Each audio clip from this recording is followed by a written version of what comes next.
40-year-old man wearing corduroy pants and a button-up short-sleeve shirt. He stands in a park with a tennis ball in his hand. At his feet is his dog, Jax, a golden retriever, waiting patiently for his master to throw the ball. Good boy, Jax. Good boy, yeah. All right, you're learning, man. Boy, I'm glad I brought you into my life. Otherwise, who knows? It's getting pretty dark, you know what I mean? Not really. What? You're talking? You talk? Yes, I talk. How about that? This is amazing. Amazing for you, maybe. I've had you for 3 weeks. Why didn't you talk before? Didn't feel like it till now. We gotta go home. I need to call the TV station. People won't believe this. Oh, you're right. People won't believe this. Ronald puts a leash on Jax and they exit the park. As they walk down the sidewalk, a large, muscular man in shorts and muscle shirt, sitting on a bench eating a sandwich, comes into view. Good morning, friend. Hi. Want to see something funny? Hey, asshole! No, I didn't say anything. Better got him. Hey, dipshit! Oh, I've got something for you, wise ass. Ronald and Jax enter their apartment and stand in the kitchen. It's just one step above a slum. Broken tiles, peeling wallpaper, and water stains on the walls create a depressing ambiance. Ronald is covering his eye with his hand. Better get some ice on that before it swells shut. That was really frickin' funny. A barrel of laughs. Try it. try and look at it from my perspective. There's a knock at the door. Ronald opens it, and in steps Margaret, a 35-year-old plain Jane dressed in a conservative sweater and floral skirt. She pecks him on the cheek, then steps back in horror. Oh my goodness, honey, what happened to your eye? I got in a fight, but forget that and listen. Jax, It's not like you to get into fights. You're a pacifist. well, he didn't know that. Listen, Jax, he... What in the world? Ronald, I think your dog is... Oh, your dog is peeing on my leg. Yeah, Jax. He knows better than that. Jax, say something. Say something, Jax? Yes. What are you talking about? I know this will sound crazy, but Jax talks. You mean he barks? No. He actually talks. I've had enough for one day. Goodbye, Ronald.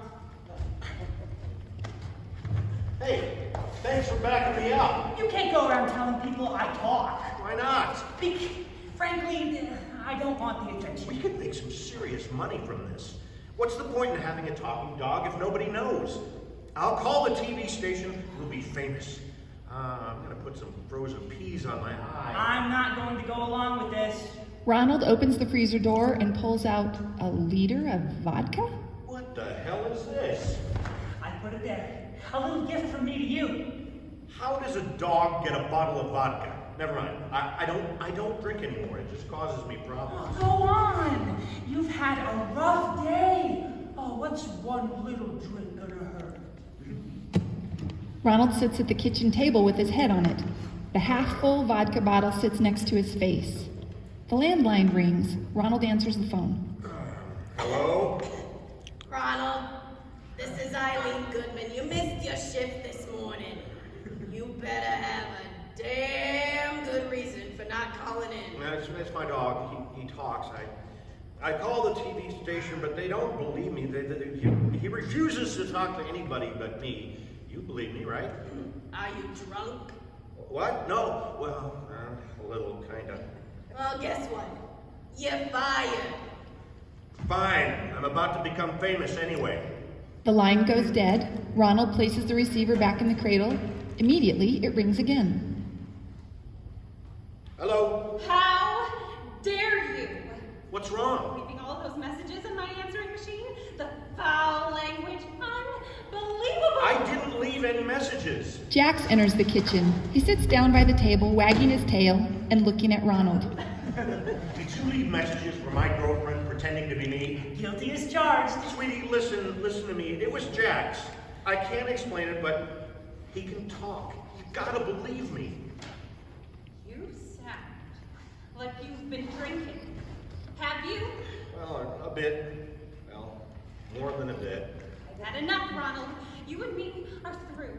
And I suggest you get professional help. Ronald knocks on an apartment door. The landlord answers. She's a tall, hefty, humorless woman of about 60 years of age, dressed in a yellow muumuu. Your rent is late. Again. Yes, I know. I just lost my job and I am seriously broke. Not my problem. Well, I know it's not your problem.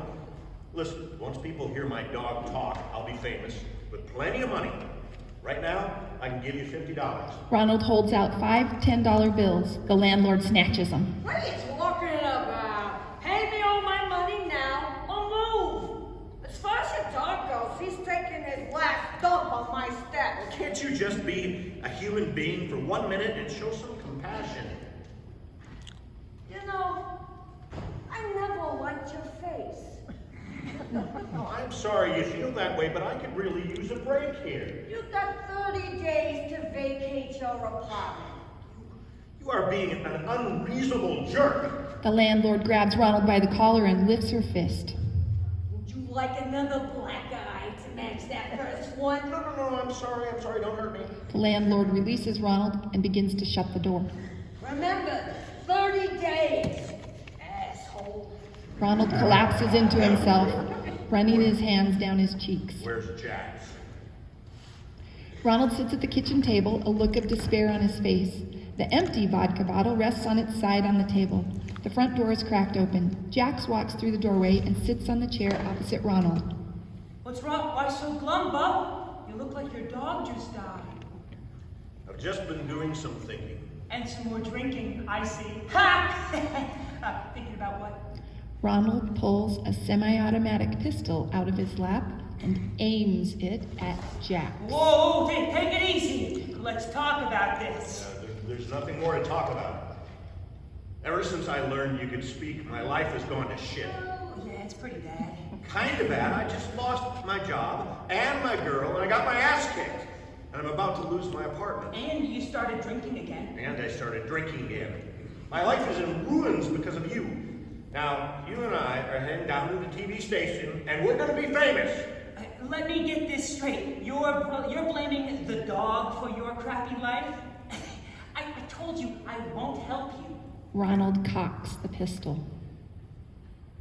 You have had a hand in every bad thing that's happened to me. I've got nothing left. You owe me, and you're going to do exactly what I say. I owe you? You're in this spot because you want to be here. You think I want to be here? Yes! You're a born loser, a masochist who enjoys being miserable. Watch yourself. Remember who's holding the gun. You gotta admit it's true. You could have gotten your job and girl back if you tried. Instead, you focused on this half-assed plan to become famous. I've got nothing left. I need your help. I told you I'm not helping you. You're at a crossroads, my friend. Either adapt or die. Listen, I could kill you. Don't you get that? And would that really solve anything? What has the number one problem always been? I don't know. Think. Me? That's right. You. So maybe you should be pointing that pistol somewhere else.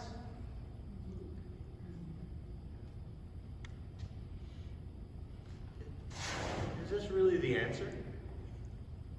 You know what I'm getting at? You obviously haven't learned anything, so what's stopping you? Look, based upon your track record, things are only going to get worse for you, not better. What exactly are you suggesting? Well, you know, based on your track record, like I said, things aren't going to get any better, so Can't be the answer. just do it, Ronald. I'm never going to help you with your plans, so you're out of options. There has to be some hope for the future, right? Nope, there is none. Not in your case, anyway. So you think I should do it? Absolutely. You've got nothing else to lose. Or do you? I don't know. You'll have to figure that out. It's time to make a decision. Adapt or die. Adapt or die. You're right. It's time that I make a decision. Thank you for your advice. Really, thank you. You've opened my eyes. I didn't do anything. It was all you. What do you mean? Think about it. Can a dog actually talk, Ronald? Now decide, what's it going to be? Jax is locked in a cage at the animal shelter.